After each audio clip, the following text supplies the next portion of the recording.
Hola, buen día. En esta oportunidad vamos a desarrollar el libro La física aventura del pensamiento, escrito por, alguien muy famoso como Albert Einstein y otro físico, en este caso un físico polaco, Leopold Infeld. En primer lugar, decirles o comentarles una anécdota en relación al libro, que básicamente tiene que ver con que Leopold Infeld se había mudado a los Estados Unidos y dado que era prácticamente un total desconocido para el mundo científico, le pidió colaboración a Albert Einstein, concretamente para, que lo ayudase a conseguir un trabajo en la academia. Y Albert Einstein lo que le propuso fue concretamente escribir este libro en donde Einstein le daba las ideas y Infeld las desarrollaba, las escribía, y este libro está hecho con un lenguaje muy sencillo, prácticamente sin utilizar ninguna fórmula, con muy pocos dibujos y todos ellos realmente muy sencillos,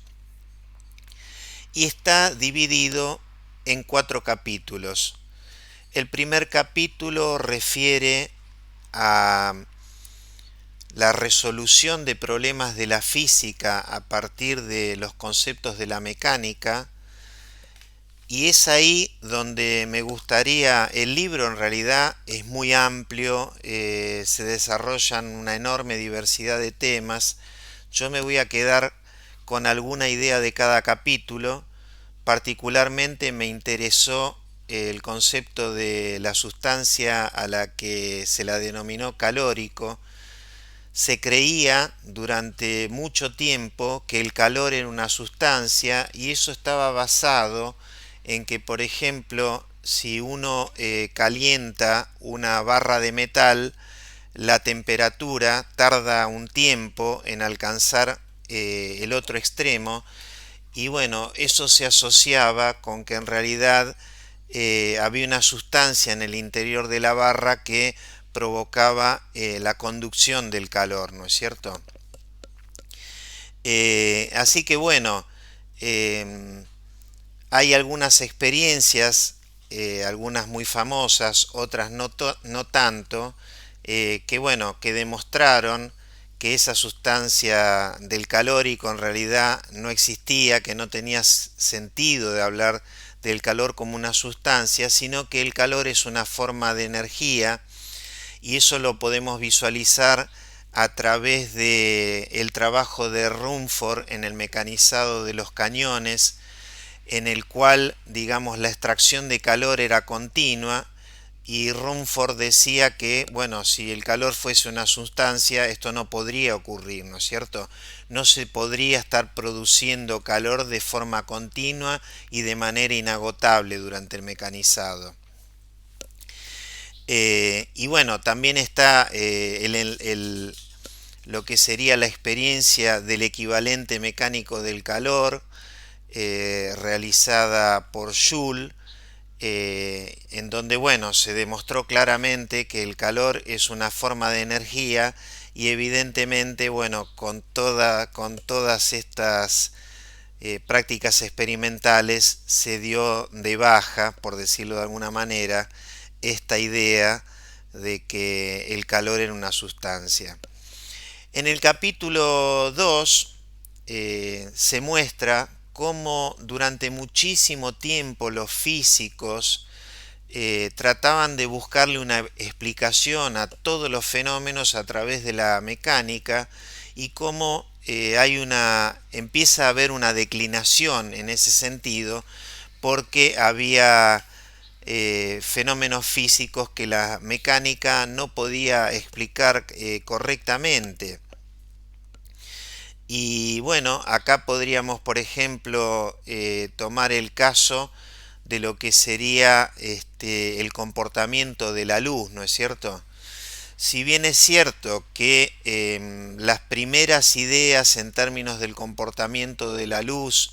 podemos situarlas en Newton con su experiencia del prisma de Newton, en el cual, haciendo atravesar un haz de luz blanca proveniente del Sol a través de un prisma, él observó que se producía u ocurría, digamos, la aparición de luces de 7 colores diferentes y luces desviadas en el interior del prisma. Él asociaba esa situación con que dentro del medio, en este caso el cristal del prisma, había unas fuerzas que hacían que las partículas con las cuales la luz solar llegaban a la Tierra se veían interactuadas por fuerzas diferentes, y esas fuerzas diferentes provocaban esta separación en diferentes colores que combinados daban la luz blanca, ¿no es cierto? Bueno, evidentemente que la explicación dada por Newton era una explicación bastante floja de papeles, por decirlo de algún modo, y bueno, más adelante en el tiempo fue Christian Huygens quien dio una explicación, digamos, por decirlo mucho más precisa, a la cual era muy difícil encontrarle fallas, que tiene que ver con explicar el fenómeno a través de considerar a la luz como una onda en realidad, ¿no es cierto? Y de hacer un análisis en función del desplazamiento de esa onda que pasa de un medio a otro. Y entonces cómo se produce una refracción, y bueno, y el hecho de que la luz blanca esté constituida por, digamos, ondas con diferentes frecuencias, y esas diferentes frecuencias se asocian a diferentes colores, evidentemente acá tenemos la explicación a esa situación. Sin embargo, si uno hiciera un recorrido en la ciencia experimental entre el año 1660 y posiblemente alrededor del año 1925, se encontraría con que se llegaban a conclusiones distintas en términos del comportamiento de la luz, dado que en algunas experiencias las explicaciones de las mismas o del comportamiento de las luces en las mismas era muy sencillo hacerla desde el punto de vista de una teoría corpuscular, y en otros casos era muy sencillo hacerlo desde una teoría ondulatoria. Por ejemplo, en el caso del efecto fotoeléctrico, que fue en alguna medida explicado por Einstein y lo cual le valió un premio Nobel, es muy clara la explicación del comportamiento, digamos, de la luz a través de considerarlas como partículas. Por otro lado, en el experimento de Young, en donde se hacía atravesar luz a través de una franja de un espesor reducido, se obtenían, digamos, sobre una pantalla franjas de luz con distintos grados de iluminación, y ahí la explicación estaba dada por un comportamiento ondulatorio de la luz. Y entonces, bueno, es así que hoy por hoy sabemos que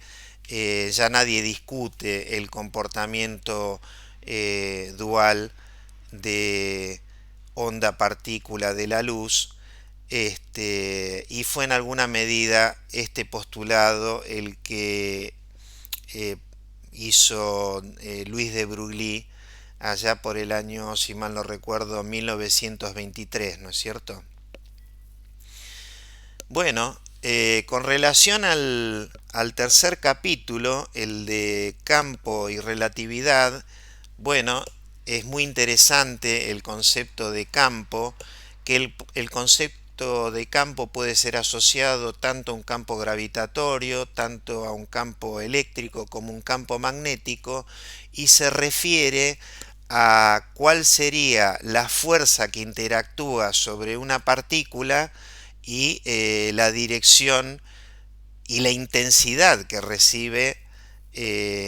esa partícula en función de su posición en el campo. Y se hace una descripción en el libro sobre un campo gravitatorio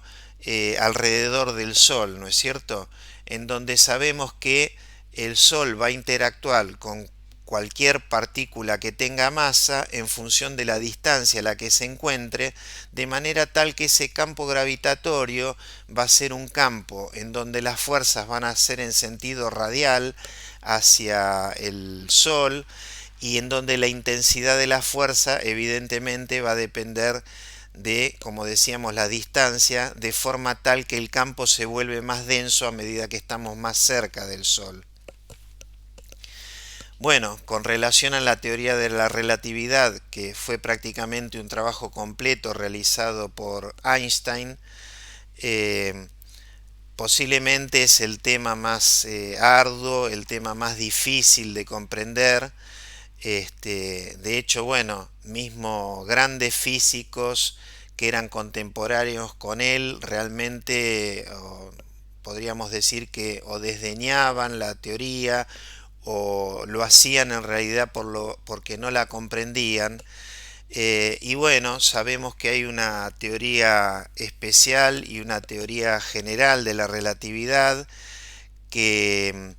en realidad en el marco de estas teorías es que Einstein plantea la constancia de la velocidad de la luz en el vacío, a la cual designó con la letra C. Es en el marco de esta teoría de la relatividad en donde habla de la relación entre energía y masa a través de su famosísima ecuación energía igual a la masa por la velocidad de la luz al cuadrado. Bueno, y finalmente en el último capítulo denominado Cuantos, ese capítulo realmente es muy interesante porque para cualquiera que haya estudiado ingeniería, como es mi caso, seguramente hemos visto algunos casos asociados a la cuestión de los cuantos, pero acá se le da como una idea más completa, una visión más completa del mismo, ¿no? Nosotros sabemos perfectamente que la materia está constituida por átomos, que esos átomos a su vez están constituidos por partículas, y entonces en realidad podemos decir que la materia claramente es discontinua. Y ahí se plantea, por ejemplo, cuál es el peso de un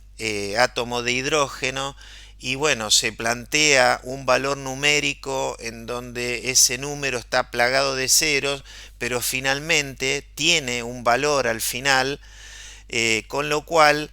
lo que los autores nos dicen, nos plantean es que la materia es continua en términos de nuestra capacidad de medición, ¿no es cierto? Entonces, en la medida que se fueron perfeccionando los métodos de medición, se pudieron visualizar estas discontinuidades de la materia y, por ejemplo, se pudo determinar la masa del electrón, por citar un caso. En términos de energía también podemos hablar de cuantos a través del planteo que hizo Max Planck de los cuantos de energía, en donde los fotones de luz, en donde la luz se comporta, digamos, como partícula, y cada uno de esos fotones tiene un determinado nivel de energía que depende de la constante de Planck y que depende de la frecuencia, ¿no es cierto? Entonces, bueno, a modo de resumen, decirles que para los amantes de la física es un libro realmente extraordinario, es un libro que aborda una enorme diversidad de temas de una manera, digamos, muy simple a través de un análisis progresivo, y como les decía hacia el principio de esta presentación, prácticamente sin utilizar fórmulas que muchas veces bueno, complejizan un poco la comprensión del fenómeno físico.